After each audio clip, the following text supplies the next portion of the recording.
সম্প্রতি একটি প্রসাধনী প্রতিষ্ঠানের শুভেচ্ছা দূত হিসেবে একটি অনুষ্ঠানে যোগ দিয়েছিলেন পূজা চেরি।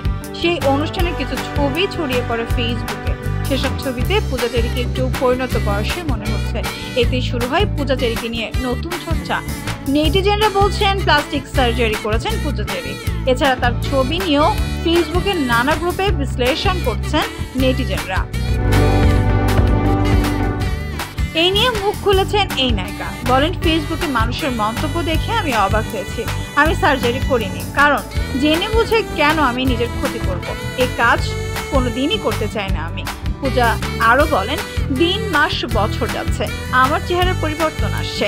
ছোটবেলায় আমার ভরাট মুখমণ্ডল ছিল, এখন তো আর থাকবে না সেটি। 16-17 বছর বয়সে আমার চেহারায় বালিকা বালিকা যে ব্যাপারটা ছিল, এখন তো আর সেটি থাকার কথা নয়। এদিকে বর্তমানে পূজার হাতে কোনো সিনেমা নেই। 3টি চিত্রনাট্য হাতে আছে এই অভিনেত্রীর, সেগুলো করছেন আপাতত। হয়তো শীঘ্রই ভালো খবর দর্শকদের জানাবেন তিনি।